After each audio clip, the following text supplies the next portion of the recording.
Once again, welcome, and I'm very happy that I can moderate the discussion this afternoon, and I can welcome our guests. And we have Kata Bálint here, who is a Hungarian analyst from the Institute for Strategic Dialogue, and she's engaging into the topic of extremism, misinformation, and then data analysis from different sources and open sources, disinformation about climate, state-sponsored influence operations, and right-wing radicalization and extremism.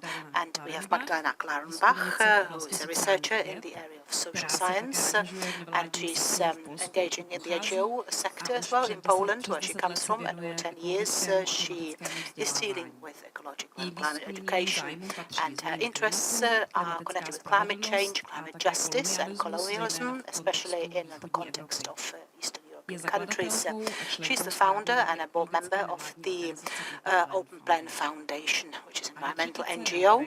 And third is Jan Krajhanzl. He is a social and environmental psychologist specializing in communication strategy in the area of environmental field, and he's the founder, and again he is the author of several publications, and he's the founder and director of the think tank 2050 Institute, and he works at the Department of Environmental Studies at Masaryk University in Brno. So once again, all three of you for accepting our invitation. And after we have had very interesting panels this morning and this afternoon as well, some of you who have already been here had the chance to witness the debates that were dealing with different concepts and theoretical approaches to populism. We should now focus our attention to its real manifestations and to the impact on populism, on climate change in the region of Central Europe, in Czech Republic, Poland and Hungary. We'll be talking about climate populism, how it influences the public debate, media discourse and government policy, and what differences and common features it has in different countries, and how we can face its negative manifestations. So the interest in Hungarian situations from the side of our Hungarian neighbors is focusing on the topics such as legal state and media freedom, and we hear about the efforts of Hungary to block the decisions of the EU, such as with the connection of boycotting the Russian crude oil. But what position Viktor Orbán has and his government in the area of climate change, we know very little about. We heard about the elections in Hungary, and Fidesz and Viktor Orbán won these elections. So I'd like to ask Kata Bálint, was climate change one of the topics of the Hungarian election campaign, and how does Fidesz party and its chairman Viktor Orbán face this issue? Thank you so much. Thank you, Adéla, and thank you for the invitation. I hope I understood the question properly, but let's see. I'm going to try to talk about it either way, and do let me know if I'm not answering the question. So what we've been seeing in 2022 and the sort of lead up to the elections in April this year is that climate change really hasn't been a priority topic, neither for the opposition and nor for Fidesz as such. The only sort of climate-related topic that did sort of feature within the electoral campaign was about energy dependency and Russian energy dependency particularly. So the sort of issue around whether Russian oil and gas should be sanctioned that is coming into Hungary. And at the time, I mean, Hungary did vote for the sanctions in the beginning of the invasion of Ukraine. However, we've seen that when opposition politicians, particularly some of the Green politicians, campaigned on stricter sanctions against Russian oil and gas, the Fidesz government and the affiliated media was able to turn that around into a talking point about how the opposition wants to sort of make Hungarian people pay for a conflict that they are actually not involved in. And this is particularly related to the overhead reduction policy of Fidesz, which is one of the main policy platforms for which Fidesz campaigns. And that is about the reduction of energy and utility prices overall for users and citizens in Hungary. And the sort of narrative was that if you're going to sanction Russian oil and gas and the imports that are coming in, then the energy prices will skyrocket, and the opposition will sort of abolish this policy of overhead reduction. And so for that reason that will be a problem for the average citizen. Thank you. Well, the situation with the Czech elections, which have been happening last year, October, is quite a different one. There was no war between Ukraine and Russia yet. But still, the debate about high energy prices was already going on. Now I realized I should speak Czech. Takže, no. Ne, není třeba. So once again, the debate was taking place about energy prices and about energy imports. Yet the question is whether there was a debate taking place about climate and climate change and about all the connections between fossil fuels and climate change. There was to a certain extent something similar in the narratives as in the Czech Republic as it was the case in Hungary, and we can say that in the Czech Republic's policy is there some kind of climate change populism. Well, once again, hello, good afternoon, good evening. Well, thank you very much for the invitation. Well, I think for the Czech political scene, I mean, as we could see it before the parliamentary elections, is quite characteristic of what is quite usual, for example, in even Western countries. And this is some kind of combination of some kind of alarmist tone, which is basically depicting what is threatening us and what can happen. And I think in the last few years, even Czech politicians started to take this tone over. So big sort of narrative about what can happen. And I think one of the biggest examples who was quite convincing about it was a former Minister for the Environment, Michal Brabec.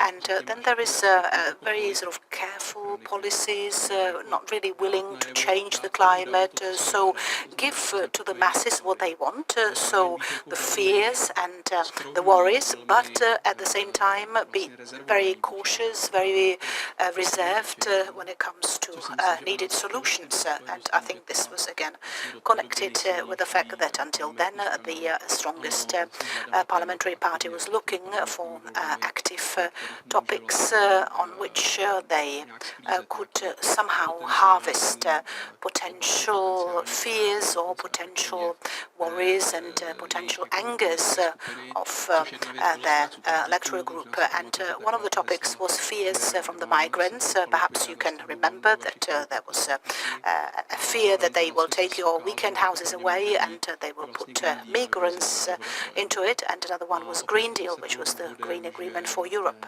And this was again an effort to bring about a sensation of fear. And without the Czech general public having been given any kind of basic information what Green Deal is, what it means for us, for Europe, what it brings both into Czech Republic or into the former coal regions of the country, and how I would perhaps sum it all up, I would say that it was quite noteworthy was that even political parties at the time, and now it's the ruling or the governing parties, I mean, who were looking for some answers within the election campaigns as how to react to this rhetoric of the ANO party. I mean, even even though they were pointing out at some of the issues that protecting the environment and nature is one of the key topics. But after that, they were very reserved, very cautious with regard to the Green Deal for Europe.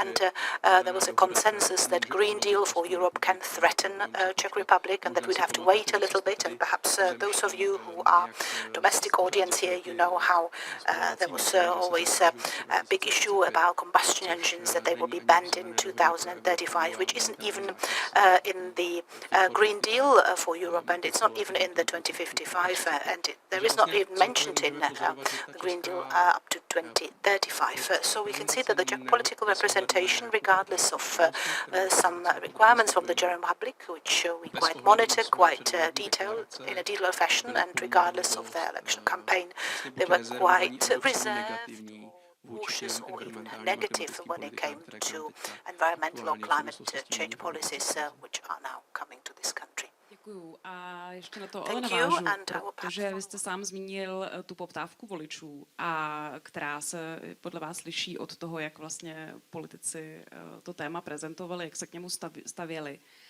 A takže bych se zeptala, je to tedy tak, že opravdu českou veřejnost to téma nezajímá, nebo dokonce se k němu staví primárně negativně, a nebo spíš se vlastně ta kritika Green Dealu vezla na vlně nějakého antievropského populismu, který v Česku je poměrně rozšířený?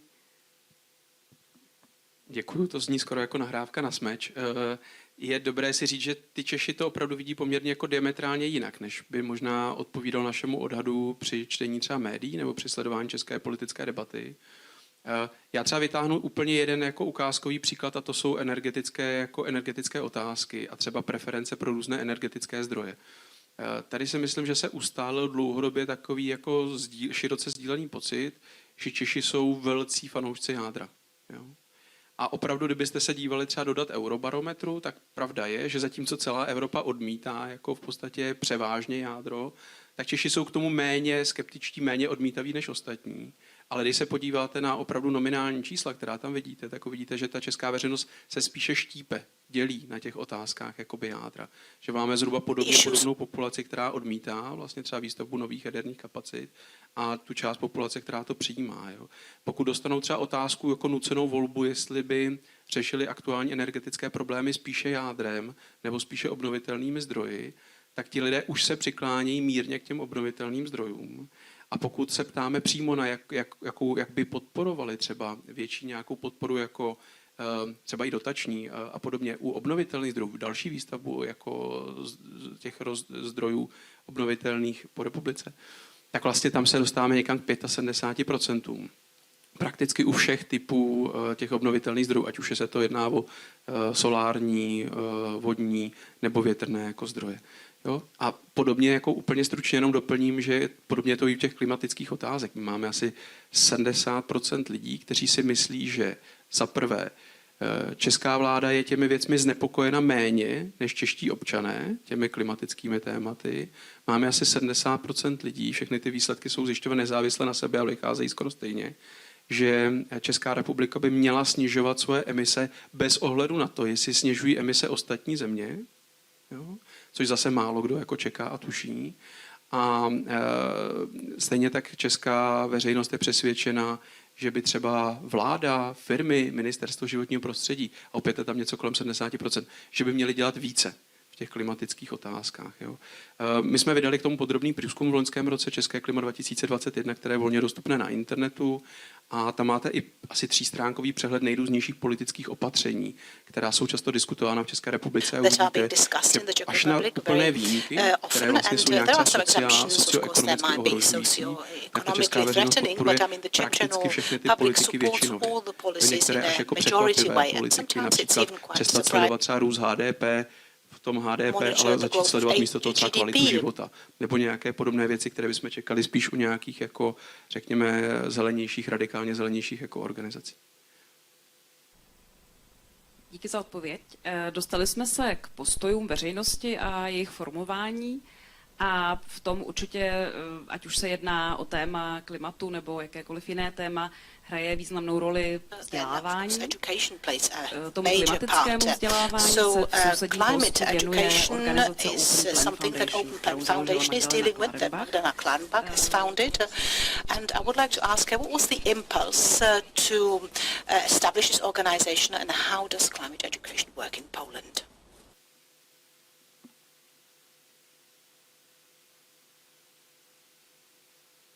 Sorry, a bit of logistics. Good evening, everyone. Thank you for the invitation. Maybe I will firstly shortly introduce you the organization I'm a member of and founder. We are a 7-year-old organization, and our way to become organization that is dedicated as well to climate education was a process. We didn't appear 7 years ago as an organization that started to do the climate education, because 7 years ago no one really thought about it. And the topic that we started with was the idea and the need that we saw in around us. And it was the idea that people that live in the cities, they think that we living in the cities, we don't need good quality life. And for us, the good quality life was the life that is closer to nature, let's call it this way. So we thought that if we are people, that we are citizens of the cities, a říkali jsme si, že budeme ostatní vzdělávat o tom, jak se přiblížit přírodě. A že tuto myšlenku zkusíme zprostředkovat našim sousedům. To se týkalo všeho. Dopravy, infrastruktury, zelené plochy, sociální život, způsob trávení volného času, všechno spolu souvisí. A nejdůležitější bylo znečištění ovzduší, protože možná víte, že Krakow byl dlouhá léta nejvíc znečištěným městem v Evropě a od roku 2004 naše nadace začala právě vzdělávacími aktivitami ohledně znečištění a pak jsme se přesunuli i k klimatickým změnám. Tolik tedy naše začátky. Ze začátku jsme o tom přemýšleli jak v termínech smart city, chytré město. Pak jsme zjistili, že to není úplně ten nejlepší koncept, protože to bylo hodně technokratické a hodně propojené s biznesem. My jsme neměli dost ani moci, ani zdrojů, abychom iniciovali kolem tohoto tématu jiný diskurs. Tak jsme to téma opustili, protože i když to vidíte v našich materiálech, tak jsme spíš začali mluvit o tom, dostat se blíž k přírodě. Really very strong education. It was education about sustainable development as well. But 4 years ago, because very important root of our education is global education, and the method connected to global education, we realized that the basis of everything is a climate change crisis. It's a climate crisis. So we thought, okay, let's start to focus on it and organize education connected to climate crisis. And we did it. We started to organize the first projects where we were teaching teachers and educating teachers and students as well in many places around Krakow. We did around 20 or 30 different workshops, and we discovered very interesting things, that even when we are 12 or 11, we can be climate denialists. And today I've heard that we don't have to worry. There was one of the speeches, one person said that we don't have to worry about this kind of denialism. Yes, we have to worry about it, because there are students, there are children, then there are denialists, and I've met them during my workshops. So that was the idea, to really focus on climate education, to organize different projects. Last year we started to work as well around climate justice, that we think it's a necessary topic to be included in the climate education, because it's not education about climate, but about our approaches and our attitudes as well. So that's what we are doing in the Open Plan Foundation.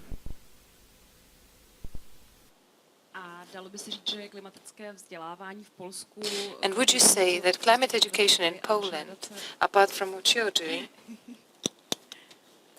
let me start again. So would you say that climate... Can you hear me? Can you hear me well? Okay, for the third time, climate education, climate-related education in Poland is something that was non-existent in schools, and that's why you started as the first one? Or we're a grassroots organization that started with this? Or is this something which is discussed?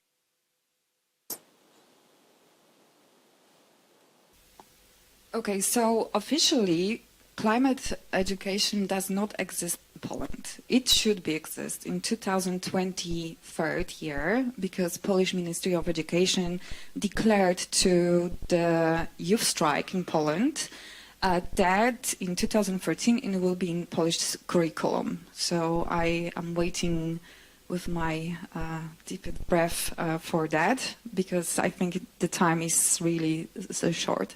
But around 2 years ago, the debate started, and the very strong actions towards the climate education to be a part of the curriculum.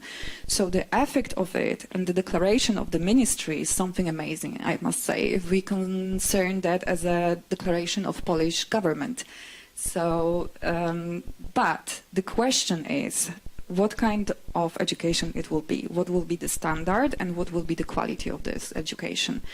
But yes, I can see it as something that is an initiative of the NGOs and the youth movement, climate youth movement in Poland. But it's not like this education before. It was just something different, because the climate issues were connected to issues that were educated within the global education or global citizenship education. So I can't say it wasn't in the Polish schools, because it was supported by the Ministry of Foreign Affairs, and there was a lot of different projects for NGO that were implementing this type of education. So it was there, but it was not climate education itself. So right now what we see is that this year we have climate education foreseen to be in Poland in the next year. V roku 2023 se má stát součástí osnov na polských školách i tady výuka. Okay, fingers crossed that it succeeds. And now I would like to talk about Hungary. Kata, Bálint, the question for you. Taking it at the beginning, would you perhaps designate Viktor Orbán and his government as climate populists? And since you were researching this topic, my question is, what populist narrative and instruments have they been using long-term in their long-term communication?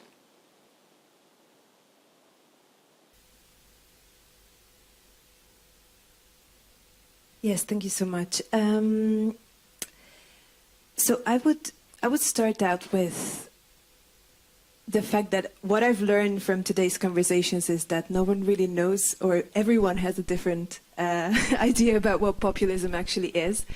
So I'm not going to try to define it for myself either, but I am going to talk to you a bit about the sort of narratives that we did find across our research that I do think that are relevant in this discussion.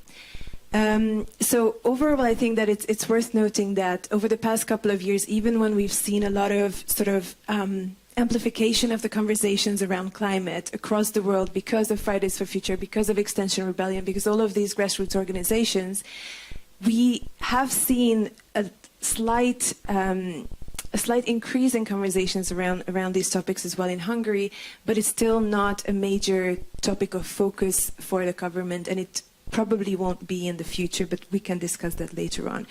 What we've also seen is that there's quite a lot of sort of different messages coming from the government, incoherent messaging really about climate change and climate change issues and how to react to these threats and to these questions.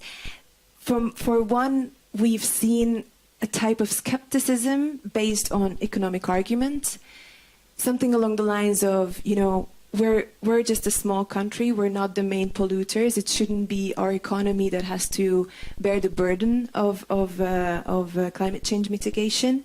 We're also seeing arguments that are based on a more sort of value-based or ideological position or identity position, these what we call the culture war narratives, and we can discuss that later on.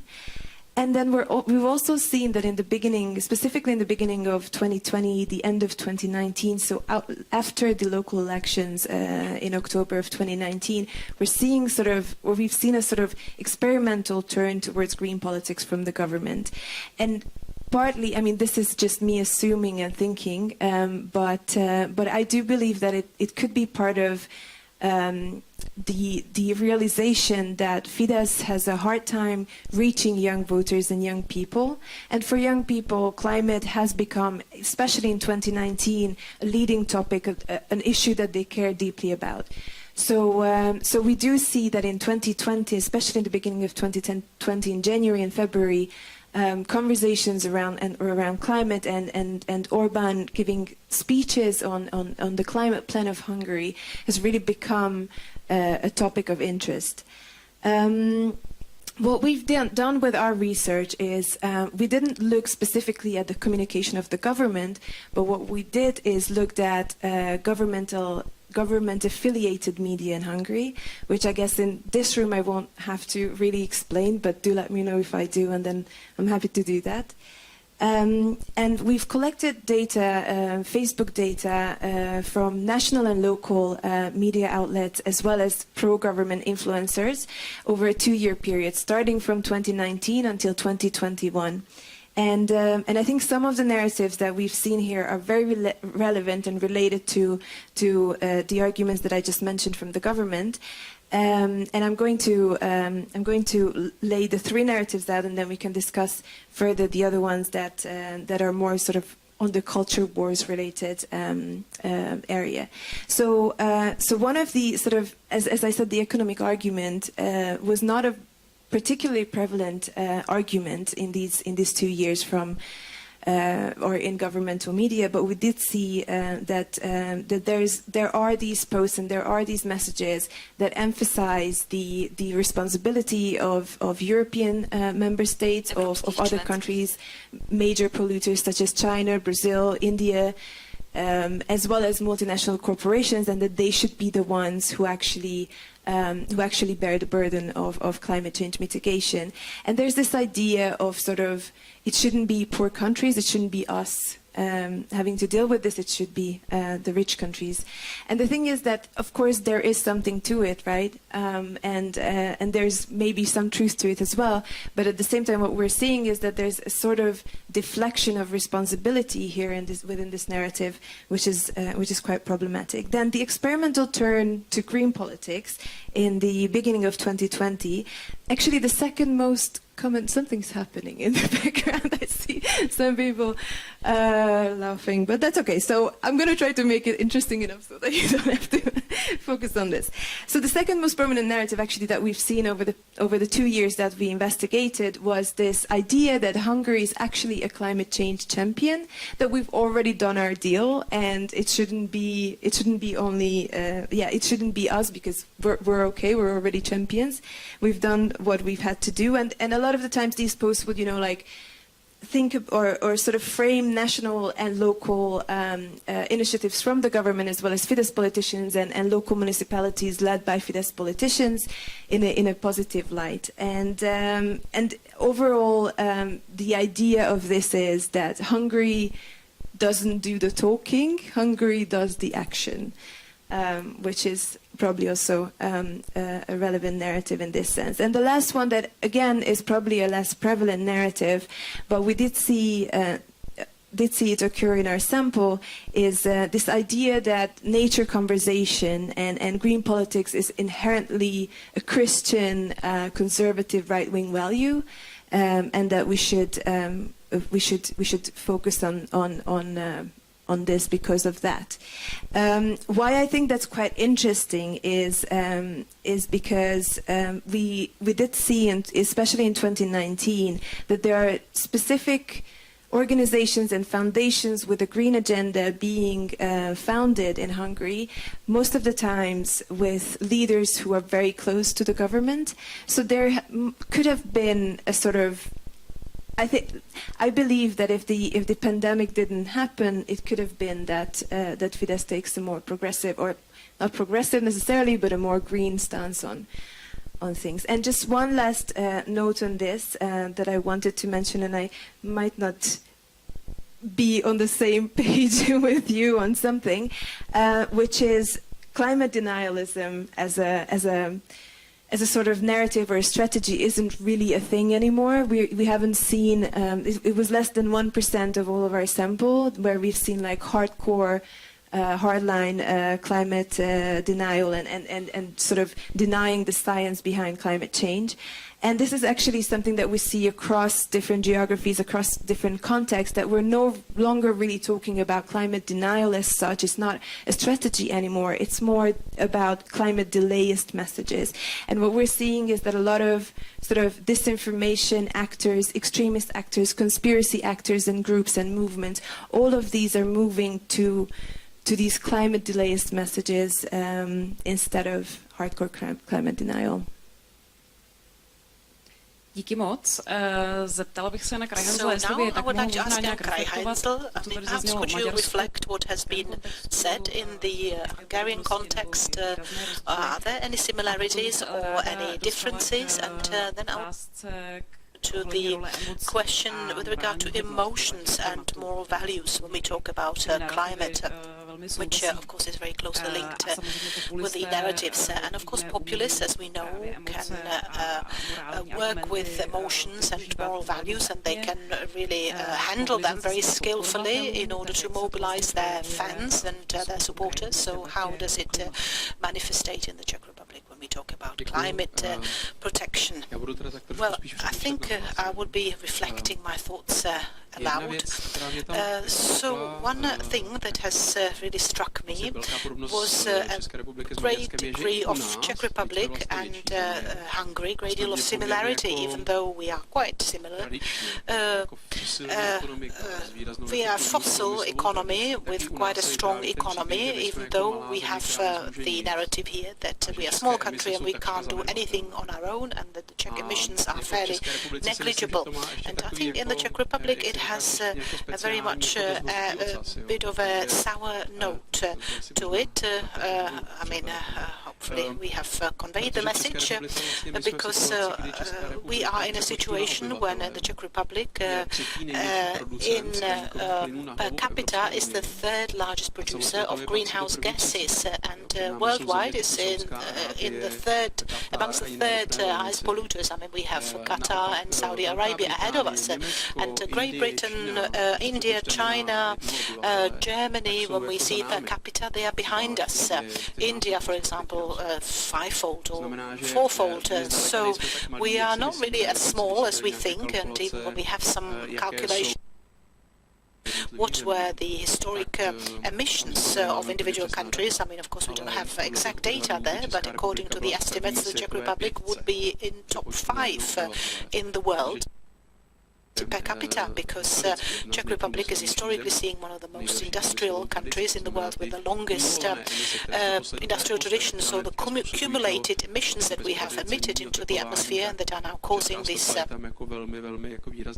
Takže to je jenom vlastně, že tohle byl i, že vlastně, když se podíváme na tu argumentaci populistů, tak já třeba vím z toho, že děláme výzkumy na Slovensku, a teďka jsem to slyšel v Maďarsku, tak vlastně to jsou menší země, které třeba nemají tak silnou jako tu uhlíkovou stopu, ale vlastně tohle se hraje, tahle karta i u nás, která vlastně, kde ještě menší... In this country as well, where there is a less... Ale je dobré jako vědět, a to třeba jsem zmiňoval ten výsledek v našich datech, že Češi na to příliš neslyší.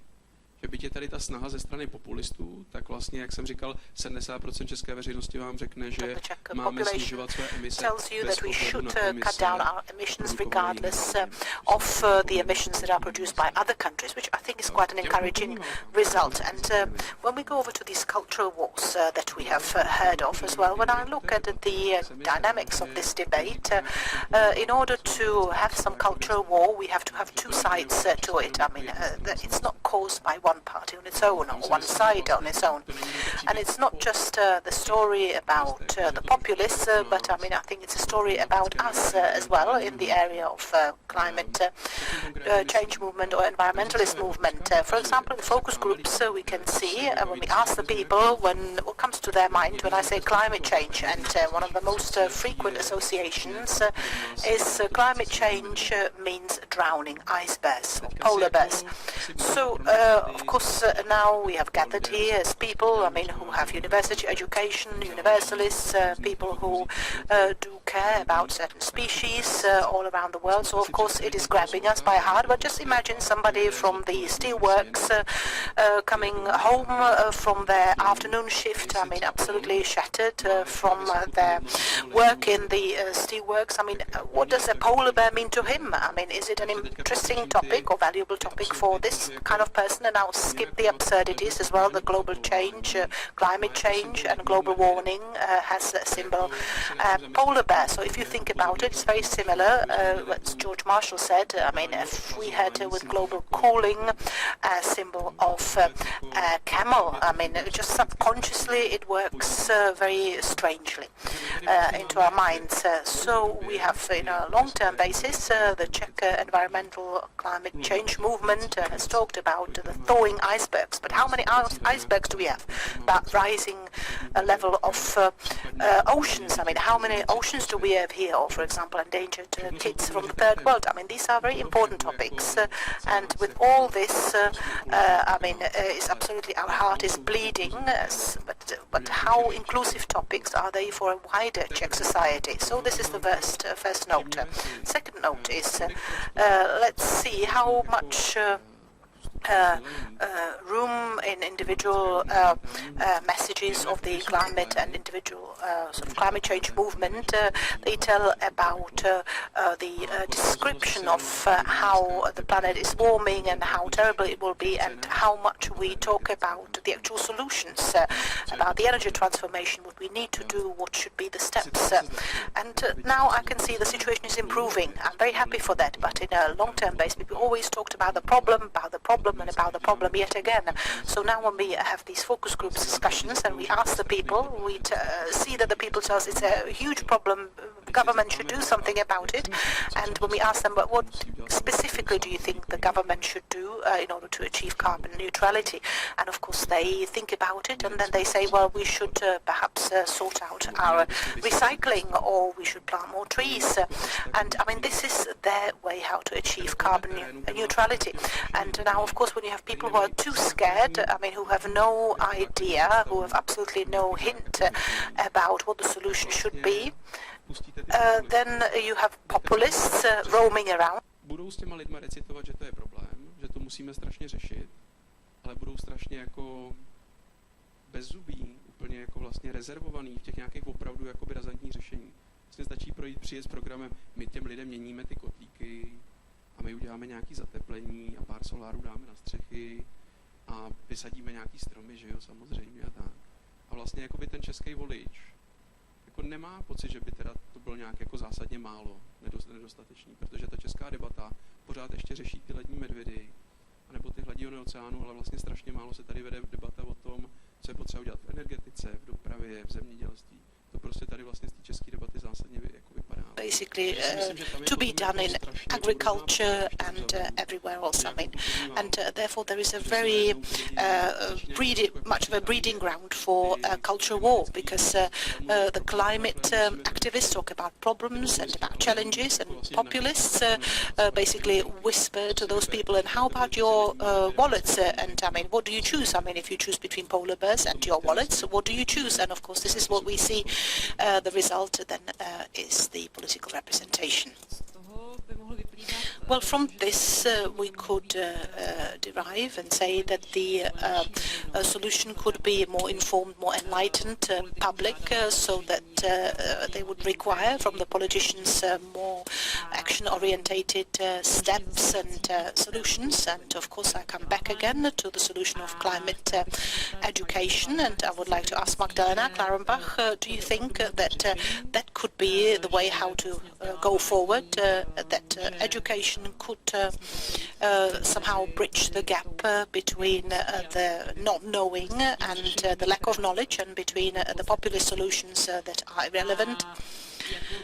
And what kind of role could emotions play in there? And of course we'll come back to the aspect of emotions still, because information is of course important, is fundamental, but populists turn back to emotions. They try to hype them up, and of course they try to gather public support for that. And education is of course, and the rate of information in general doesn't always necessarily have to win the battle against emotions. So do you have any hope for that climate change education is something that will create the space where the non-populist strategy and policy will be a successful one?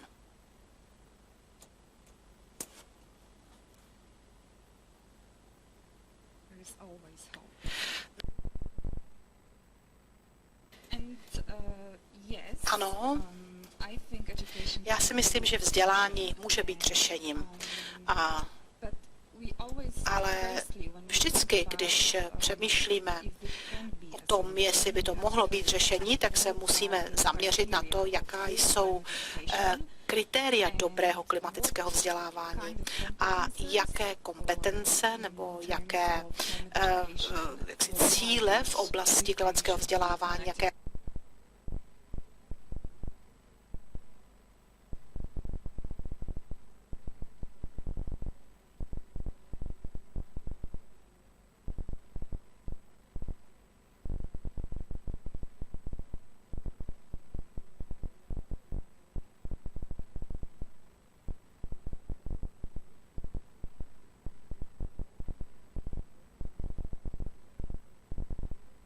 base here on global education again. I told you before that we focus, and it was one of the things that we were using in our foundation, and I think it's a good foundation itself for the good quality climate education. So what I was thinking about when I was preparing myself for it, knowing my experience, or when I was thinking about my experience, I again focused on global education, and I thought that, of course, first the catalyst of the fight toward climate change. That's the easy part. That this kind of education should support the just transition to more sustainable world. And that's very connected to, as well, one of the things that Climate Youth Movement has on their website as well. They want just word, and they emphasize that. But if we concern and we think about the values and competences, I think the most important one is that it has to be based on science, and of course we have that idea, I think all of us here. And second thing that is very important is the critical thinking. So, and here we can have this idea of fight against the populist. Why critical thinking? Because the idea of critical thinking is that we doubt, that we raise questions, that we don't think that the solutions someone gave us are the right one, but we want to check it. And when we want to check it, we are checking that in the sources that we are thinking, or we have the knowledge that are the sources that are checked, and that how to say it, the checked one, let's say it this way. So that's the idea behind the global education and good quality education. Of course, we have to combine other values like solidarity, justice, that are values that we want to create, and the approaches that are included in this kind of education. And I think in the way it is organized right now, but especially by non-governmental organizations and the teachers, it's going in that direction. That's how I see it right now. Díky. I'm glad you mentioned values, because that's what I also wanted to talk about. Let's imagine a regular guy working shifts, perhaps, or just a regular worker, and who perhaps really doesn't care about ice bears too much. Let's say his values are different than values propagated by liberal urban society, who care about the environment, or perhaps there's some different reason. Let's say that guy is just tired, he may have worries in his personal life that he has to focus all of his energy on. Or perhaps there might be some other reasons still, such as when emotions enter the debate and populist arguments, it's easier to reach some people than others, especially people who have a different background of education and critical thinking. What's your take on this?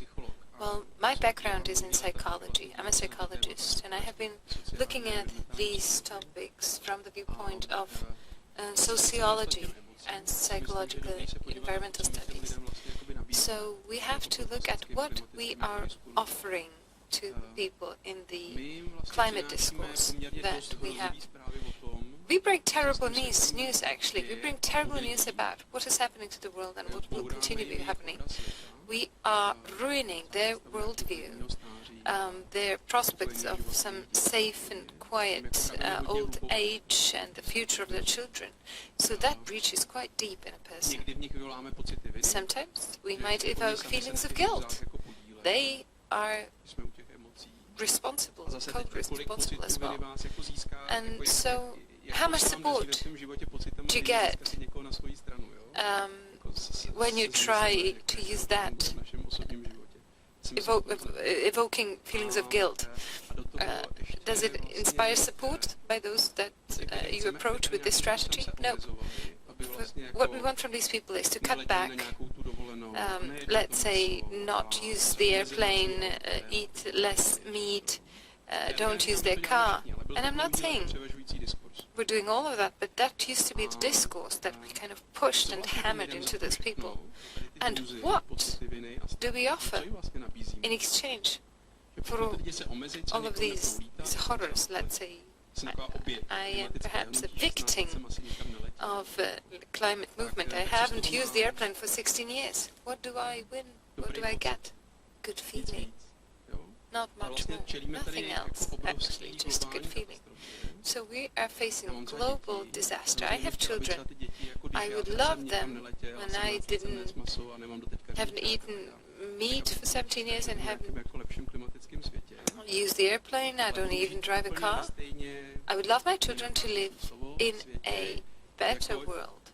Yet, my children will live in the same world than the children of my neighbor, who flies for his vacation 5 times a year. And there's nothing but the moral good feeling that I have. And this is a huge trap that the climate change movement has fallen into.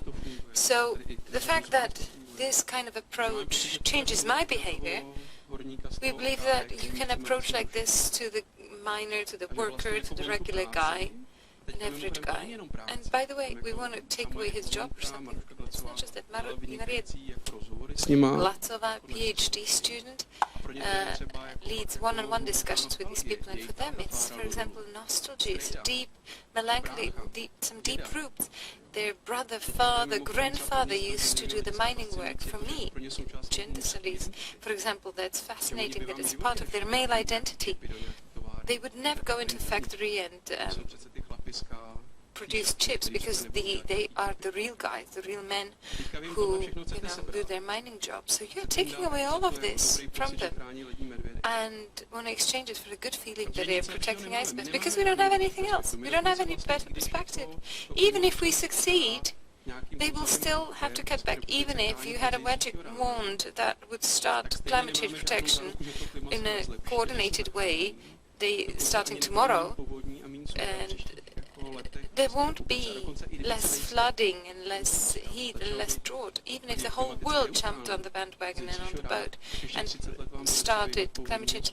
There will be significant increase in drought and tornadoes and heavy rainfall for the next 30 years. So we continue motivating people with fear, with moral imperatives. You should, that you're responsible, behave well towards the ice bears and children in Bangladesh.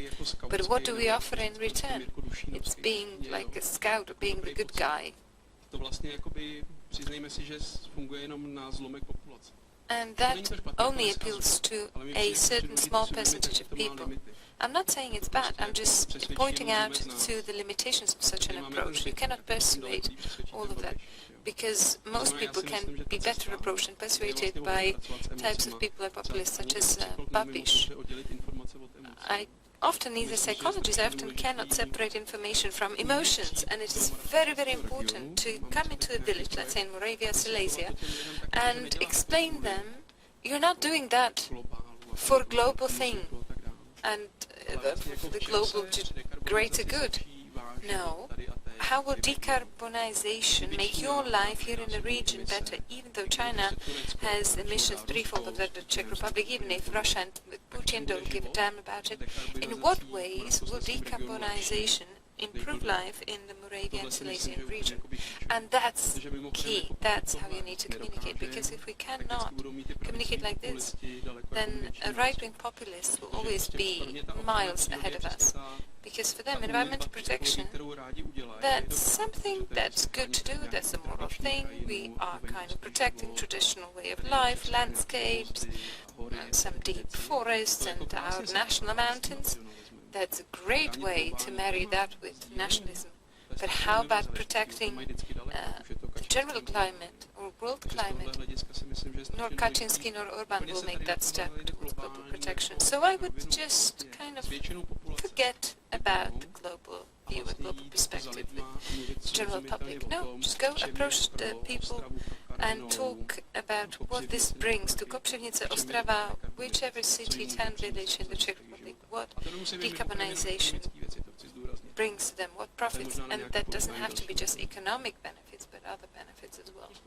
We might talk about that later. Thank you, Mr. Krajhanzl. That was interesting, because I wanted to play the devil's advocate for a moment, and you kind of inspired me to do that. OK. Dobře, tak nejdřív dáme prostor Magdaleně. I would like to respond. There you go.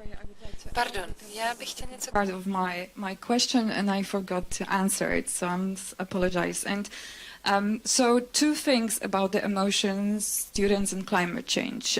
In 2019 and 2020, in 14 countries and 19 cities, during the protests, there was organized a survey and by different universities. Of course, I will send the link to the reports.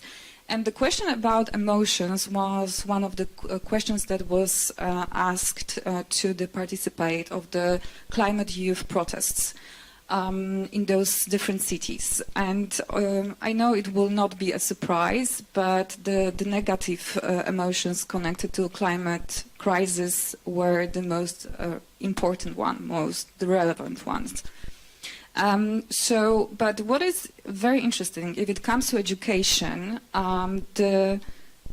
I think the climate change topic is the first one in which emotions are that significant. It was not really in the education, especially in NGO. It was not really involved in the practice before. We were mostly in the role of educators, so people who are coming, giving the information, and of course in some way we are trying to work on the attitudes by, for example, by positive information. And that's always, of course, the problem with the climate topic, if we should do the positive or the negative information, and like what kind of information will be the most, or the approaches are the most important ones. But recently, what we started to do is that we saw that the role of emotion in the education processes are very important, not only for the young people, but for the adults as well. And last time when we were doing a seminar for people where the topics were connected, for example, with the crisis on the Polish and Belarusian borders, probably you know what was going on there, the emotions were very high, very difficult for the participants. And we were really organizing the time for them to talk about the emotions. So we started to change our approaches as well and involve the time for emotions, to talk about the emotions and filter the emotion for the participants. And as well, we are including that into our practice in the future trainings and workshops, because we can't leave that. We can't skip that part. It's very essential, very important. But the question is, again, about the ethics, about how to organize that and how to prepare ourselves for different attitudes that are coming with the topic, because it's very difficult. I had a situation in which a 13-year-old girl came to me during my workshop and she asked, are we gonna die? And I was stunned. I didn't know what to do. And of course my reply to her was, no, it's not that bad. Yes, because I didn't really know what to do. Yes, but she was very young, very smart, and she was the only person that among all the class came to me and asked the questions. And I was just, I was not prepared for that. So we have to, as well as the educators, prepare ourselves for this kind of situations and how to deal with it. To be honest and like to say yes, because our governments are not doing the proper job, or to say no. Like there's so many different questions and very important questions. And as well, do I have to take her hope from her? And, you know, if my attitude toward climate change should be brought to those children. So I think ethics here is very, very important questions. And I came with that question to teachers. I had a focus group with the teachers after that workshop, and I asked them that question. What should I have done in that situation? Those people told me I should be honest. That honesty is very important. And I think that the answer as well is in what Friday for Future have on their website, what kind of message are creating. For me, it's like the idea that, okay, if Friday for Future is like organizing, preparing this kind of messages, if the discourse that they are organizing is this one, I can do that. But still, deep inside me, I have doubts. Should I be the person who is saying, yeah, we have a big problem because in 10 years we will have a huge crisis? Yes, so that's about emotions. Thank you for deliberating on the role of emotions, and of course it's important to bear this in mind. I would like to come back to the topic of cultural wars, and I would like to ask perhaps a slightly provocative question. So if we as cultural liberalists and environmentalists do not know how to address the issue, or how to explain this issue of climate change, how to sell it to certain people, how to explain it to them, isn't it good then if, for example, the right-wing populists or nationalists, such as Viktor Orbán in Hungary, then take the topic as their own and start to communicate with it, with their voters, and the solutions are not as we would imagine, but just the fact that they basically take the topic on board and start to talk about the topic. I mean, isn't it good enough? I mean, isn't it for the good of the matter anyway? Or is it quite the contrary, that we should fear that they would be waging the cultural wars rather than doing good to the actual problem itself?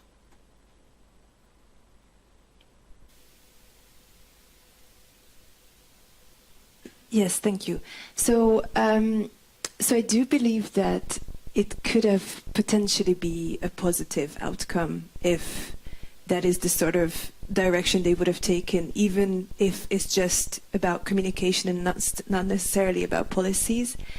But with the coming of the pandemic, it just completely, the topic itself was completely erased, and no one has really brought it up again, and I've been talking to climate organizations, youth organizations, green experts from Hungary, and everyone was hoping that once the pandemic is over, we can come back to this question and we can start discussing these questions, but that doesn't seem to be the case right now. So I do believe that it could have taken a different direction, but here we are.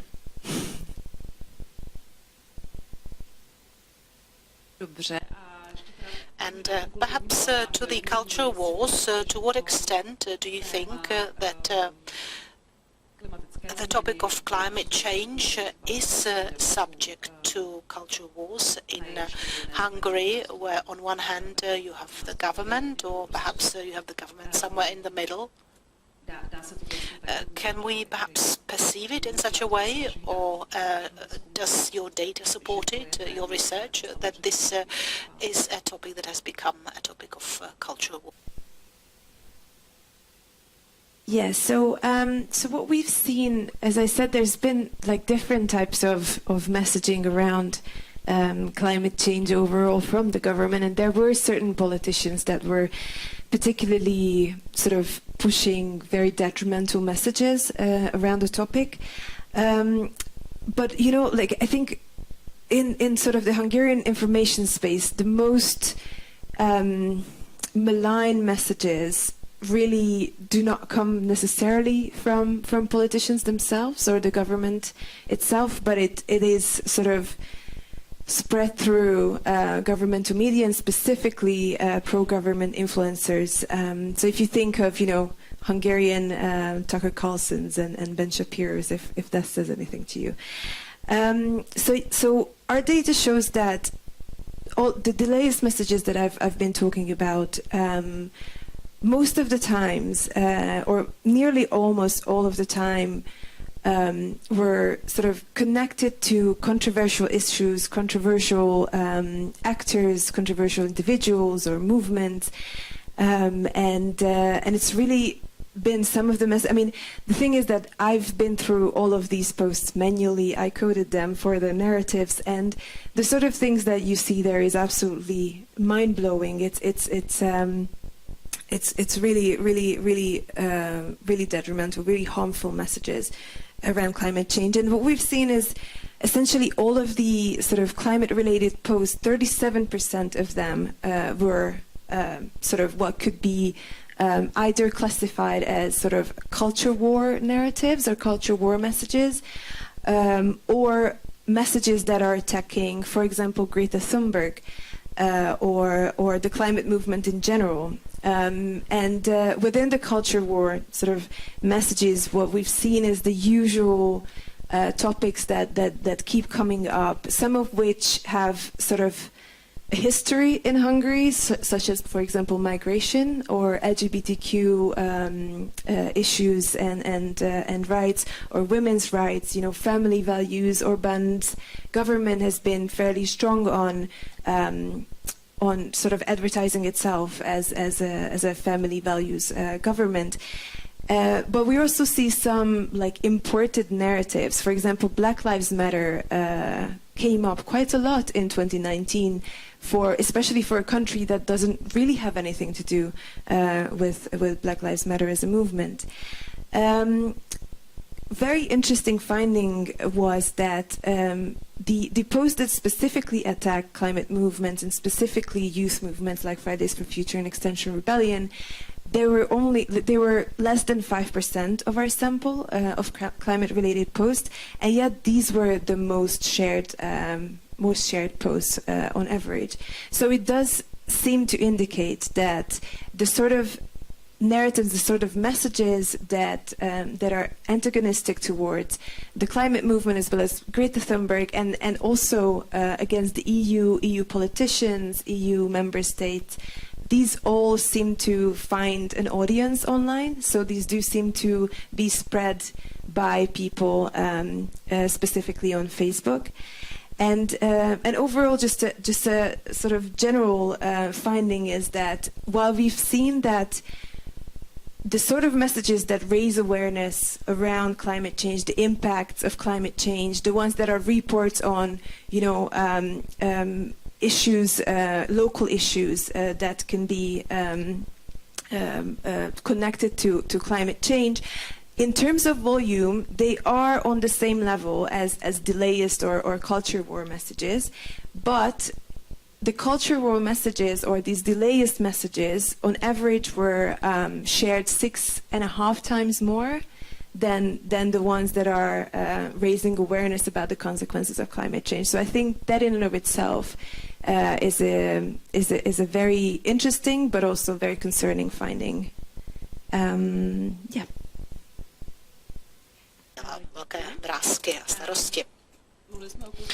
So we talked about culture wars, and we talked about the fact that it highlights a big separating line or dividing line between the West and East. West they show as decadent, and all the warmongers, I mean, they depict the West as decadent, as somebody who is trying to force certain discourses on us, certain topics that are alien to us, and on the contrary, the Central and Eastern Europe are being depicted as the cradle of sensibility and good and proper conservative values. And in this context, I would like to ask Magdalena Klarenbach, who is dealing with the issues of colonial links and relations within Europe between East and West, whether we can say that even in the issues of climate change, these links play a certain role and that they somehow form the discussion. Okay, so if we look at the climate change as a legacy of colonialism and the system that we've created right now, colonialism can be used in two ways. Usually in Poland is used as a very good explanation that why we don't want to take an actions against the negative aspect of climate change. That's the easiest way to explain that. It means people mostly are saying we did not contribute to colonialism. Why we have to right now pay more to help the countries that suffered? That's the most common situation in which colonialism was used. But that's if we look at the colonialism as something that continues right now, and we have 3 different time zones as a past, present, and the future, we can use it in educational practice as something that will not divide, but will help us to find common things and to create a support for the climate change topic. And now I will explain why. So we now know the future. The past and how it was in the past. And what is the idea in Poland as an Eastern country? The contemporary colonialism is mostly the idea that the system that we've created is based on colonialism, and if we are members of it, and I mean right now the contributing from the lifestyle, we are as well the people who are responsible for the things that are happening. And here, of course, from my practice, I can see that it's very difficult for people to understand, but colonialism is one of the levels on which we can create the common narrative. And the future is to create something that is connected with the solidarity and the climate justice idea, because when we are thinking about the climate change, we are focused on that, what will happen and what is mostly the negative aspect of it in the future. But we don't think about the scenario in which we have to build the future. Of course, there are things like that, and I mean here right now the growth movement is focusing on it as well. But one of the things that we have to think is what is the vision of the future? What kind of future we want? and the future, the foundation of it should be climate justice. So acknowledging that what happened in the past connected with us with the present, and is the thing that is organizing our future as well. But we have to, and that we are responsible for it. So that's how we try to use that, and how we are trying to like reorganize the differences between East and West. I think that's the simplest explanation. Thank you for the explanation, and I think I would like to give the floor to you as well, those of you who are here in the hall with us, I mean, to ask panelists questions or just comment on what you have heard. Perhaps I would like to ask my colleague who is in the back with a microphone, and we need to use the microphone because of interpretation. Thank you. So now you have the chance to ask questions.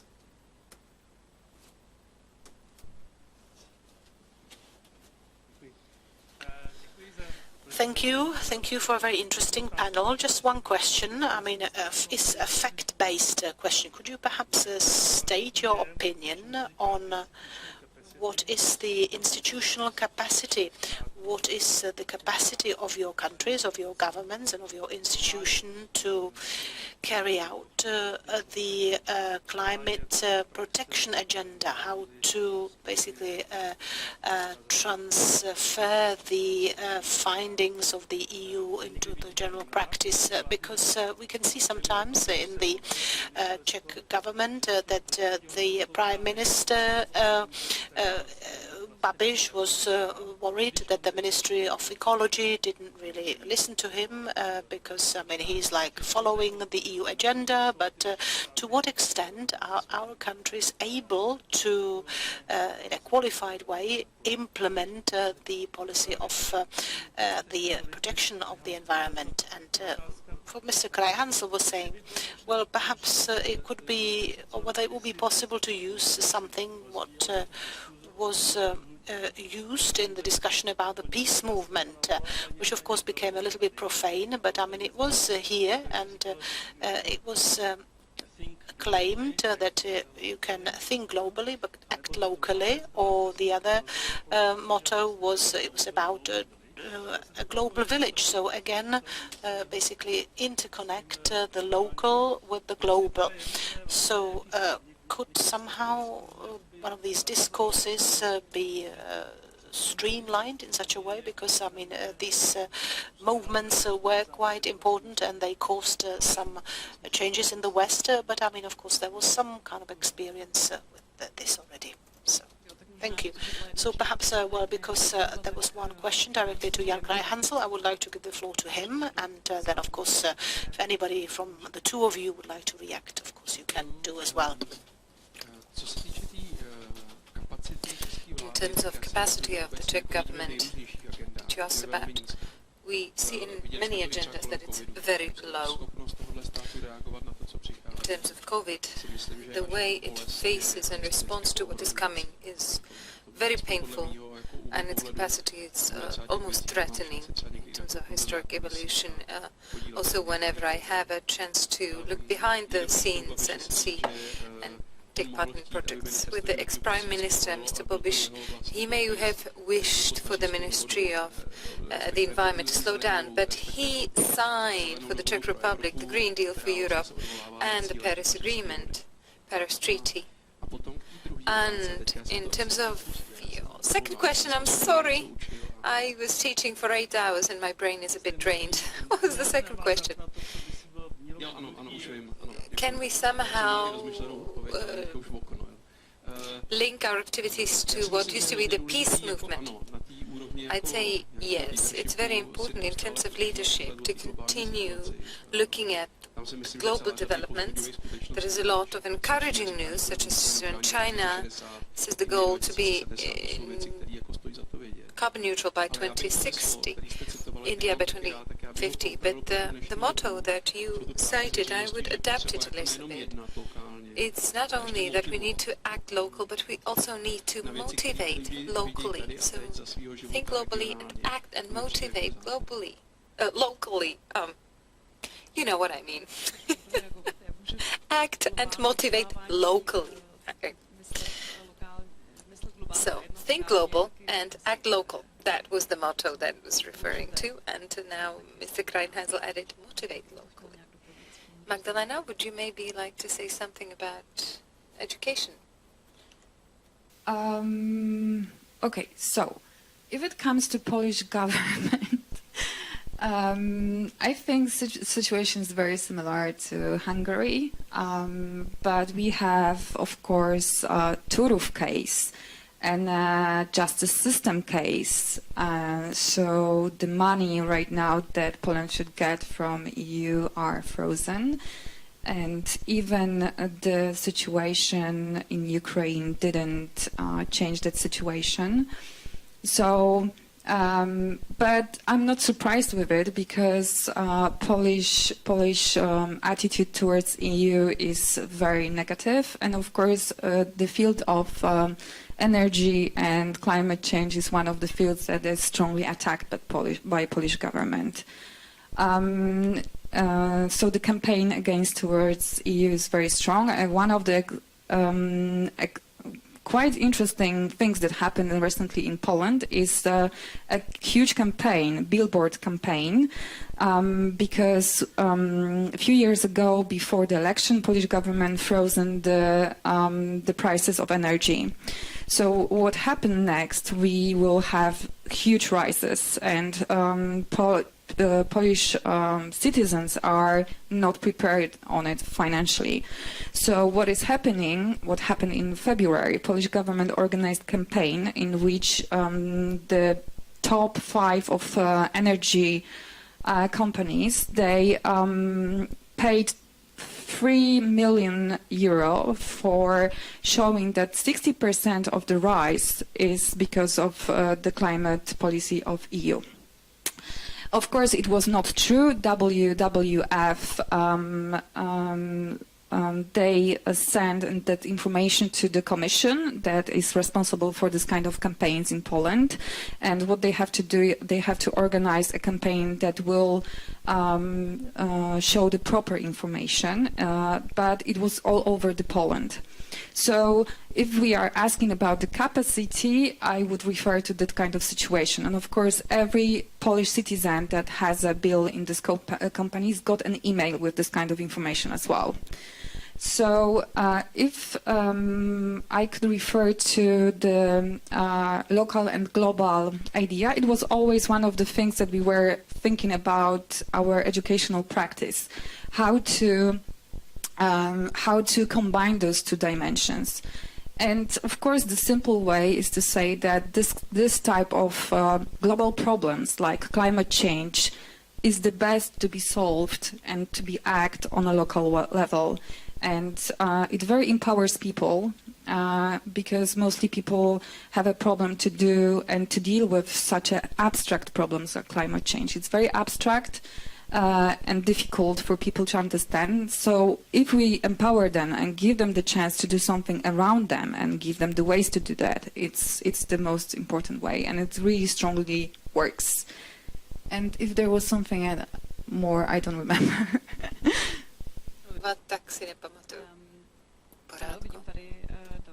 Yes, I see a raised hands, gentleman in the front row. I am Petrival. Good evening. My question goes to Mr. Krajhanzl.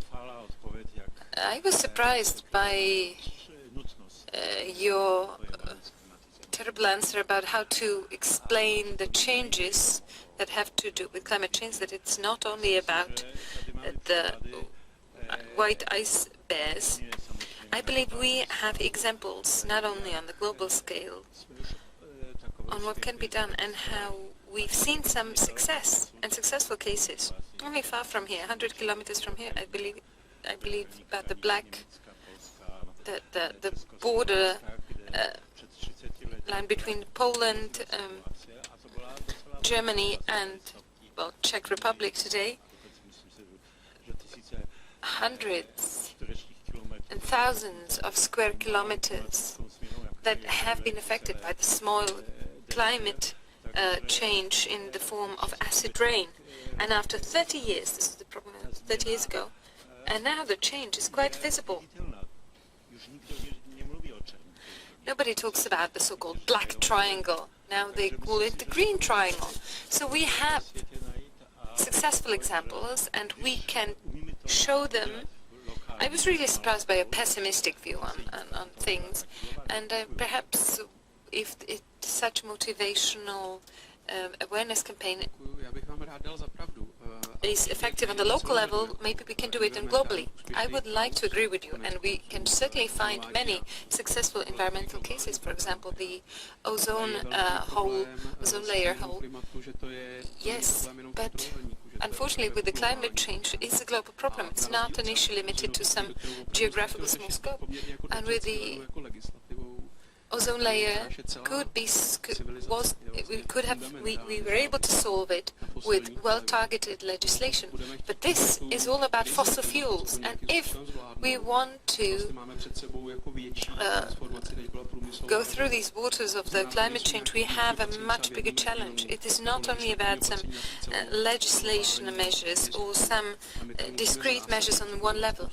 We have to rebuild and restructure many fundamental issues. And for that, we need a consensus. We need an agreement across society, because these things really are scary, much more scary. And very often, as a psychologist, I can tell you, if something is more scary, it's more difficult to solve it if you don't have the good solutions at hand. You may be denying it.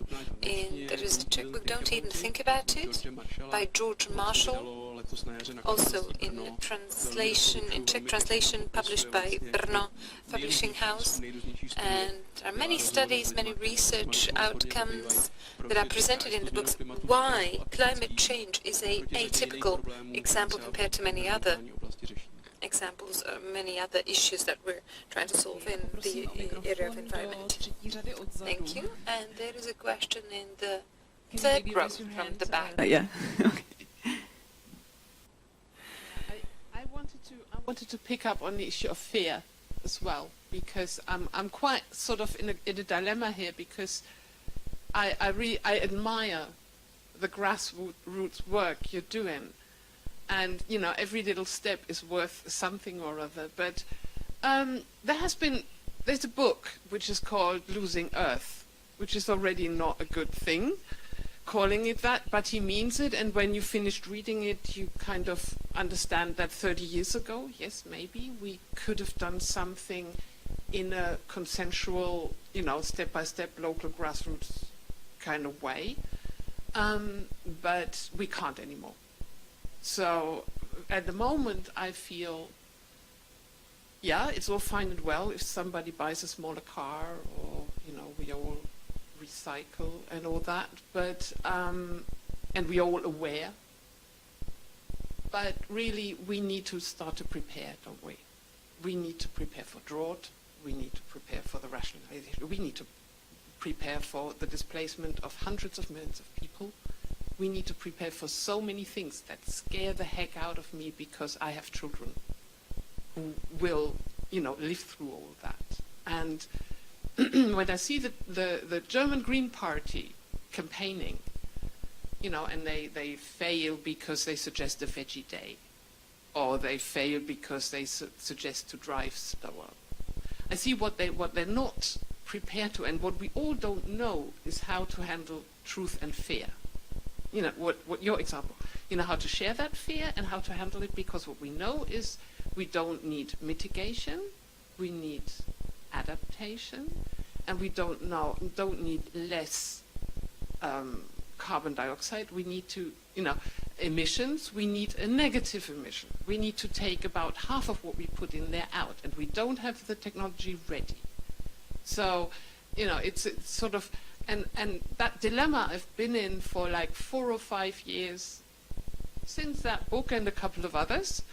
And I still can't find a real handle on the fact, because, I mean, the Shell Corporation published a study in 1998, which was called There Is No Alternative. The Shell Corporation, 1998. And nothing has changed. in the overall discourse, you know, except for, yeah, it's somewhat more urgent and we should mitigate somehow. We can't. We have to adapt. And that doesn't seem to reach the debate. You know, it's sort of, yeah, I don't want to be I don't want to advocate a prepper society. I don't. But sometimes I think, well, yeah, but how am I going to prepare my daughter? I don't know if that helps, but fear is an issue I don't know how to communicate at the moment, or how to share, or how to turn it into a political tool that works. Does anyone want to react? Go for it. Well, I was thinking about what you said myself. Recently, I wrote a publication about water crisis. So during my preparation, I wanted to dig a huge hole in my grandfather's house to prepare myself for next coming years, because according to the information that I found, water will be a second blue gold. And it started to be. Of course, due to the climate change. And if it comes to my individual level, I feel exactly like you. If it comes to me as a person that educate, I can see people strongly avoid this kind of message. It's better. It's now on a level that people understand the climate change topic, and it's amazing because it happened within last 4 years.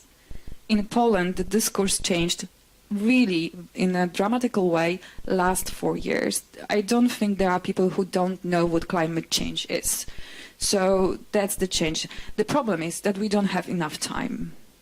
And yes, I can understand it perfectly. If it comes to dealing with fear, I don't know really like how to say that, because, you know, populists are working around fear.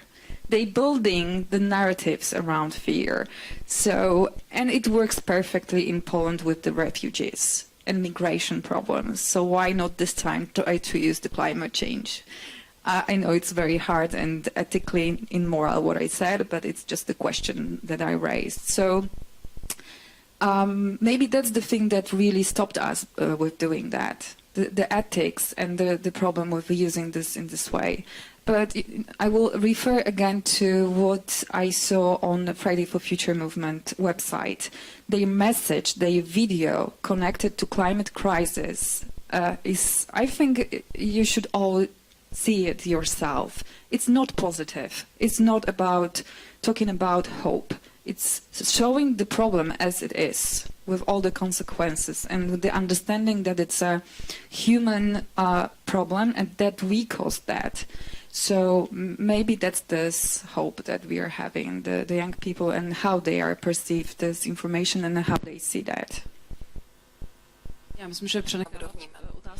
believe, can we leave the floor up to the populists in terms of working with emotions and the climate change? That was a great question. Thank you. Well, perhaps young Krajhanzl can answer this, or perhaps I just let you react to the comment that we have heard from the audience. Yes, thank you. I really think that emotions are absolutely important in the communication, but I'll be very careful. For example, populists are using fear, for example, in the topics around migrants. I mean, that it may not necessarily work with us, because from the psychological point of view, I must say that we do not have such a simple solution. For example, in terms of the migrants, I mean, if you can imagine some inhumane solution with regard to migrants. I mean, populists would always say, I mean, you can build a wall and shoot everything down and the problem is solved. But we cannot do it in terms of climate change. We do not have even a strictest measure that would enable us to stop climate change, and this is the biggest psychological difference. In many reasons, yes, fear can mobilize us to solve things. I mean, if you're your kitchen catches fire, and it will be very much on fire. I mean, you take the extinguisher and you will put fire out. But we are in a situation where we do not have any extinguishing machine. I mean, we have something very vague, such as the effort to put 8 billion of people together and all these 200 countries together to join forces and leave fossil fuels. And in this point of view, fear cannot work because we do not have a magic button that would solve the problem. And whether to adapt or mitigate or these kinds of things. Well, first, I think that if the scenarios would become true, these really extreme scenarios, I mean, we cannot adapt to anything because it's not adaptable. I mean, if we talk about the rise of global temperature, say by 3 or 4 degrees, so in the Czech Republic, in the conditions of Central Europe, it means 8 or 10 degrees plus. And with this such a dramatic change, I mean, this is something that the country could be able to adapt. It's that's it. And from this point of view, I mean, mitigation is our biggest hope. I mean, I'm not saying that we have it all in our pockets and that I would see it in the pink glasses, but I mean, of course, we have to do some adaptation measures, but the adaptation measures could help us, for example, until some warming by 2 or 3 degrees, but then after that it's fiction only. And we should mitigate if we can, and I think there is good news as well. I mean, it's not just a sort of black book, but I mean, let's see the positive news as well, what we have achieved around Green Deal as well, what we have seen around the prepared package Fit for 55. Yes, it's still slow, it's not enough, we need more, but I mean, let's see, for example, those who have been in this 20 years ago, how, just imagine if somebody came with this 20 years ago, how excited we would have been. Yes, things go slowly forward, but there is no other way to go. And I mean, we have to, if this is something that we succeed, I mean, this will be one of the biggest missions of mankind and of humanity, but we have nothing else left to do. And I mean, of course, the more fear we have, the more cultural wars we have, and the more cultural wars, the more polarization, and the more polarization, then there is little willingness to look for agreement and look for some evidence-based critical debate. And I mean, this is exactly what we have seen in the climate-related issues in the US. When you ask Democrats, when you ask people who they vote for, and they say, are they Democrats or Republicans, and you can quite surely guess how they view climate change, because statistically, I mean, this is very strongly correlated. And I think this is the scenario that is very, very risky for Europe, for example, in the next years to come. And I think all efforts should be focused on making sure that sometimes with some sort of one-off attempts we would support fossil lobby, who is really waiting for it, because in cultural wars, how it works, that American neoconservatism, people needed the Taliban needed neoconservatives, and I mean, hawks need Palestinian terrorists, and Palestinian terrorists need Israeli hawks, and I mean, this is again feeding each other and breeding on each other. So fossil lobby really needs hysterical environmentalists, and I mean, if they don't have them, then they will have to come up with them. But this is really important for them, and we always have to take the wind of their sails. We have to be fact-based, we have to be very well prepared, and of course, on contrary to them, I mean, they'll just put some sort of vague scenarios as how we will all save it, but I mean, we have to put facts-based scenarios on how to transform Czech agriculture, Prague, transport, and I mean, there'll be realistic scenarios which are to be calculated, which are doable, which are feasible, and I mean, this is the only way how we can somehow move people towards the right solutions, because if you have a scenario on the table, fact-based, I mean, you cannot have superficial talk about it. Well, thank you for the very specific proposals, what we can do and how to move forward, and even the fact that things do move forward slowly, but in the right way. And I think this is the nice conclusion of the debate today, and thank you very much for this interesting debate. I really enjoyed it, and I am taking away a lot of new findings and a lot of new questions, and perhaps you have it in the same way, and we can of course again talk about these issues over a glass of wine, which we'd like to invite you to. And we would like to thank our interpreters who have done a great job. job. And once again, I would like to remind you of the fact that tomorrow at 9:30 we have the last day of our conference ahead of us with the debates of experts about climate change, populism and other topics that are related to populism. And therefore, please do join us in the Goethe-Institute again and have a nice evening tonight. Thank you.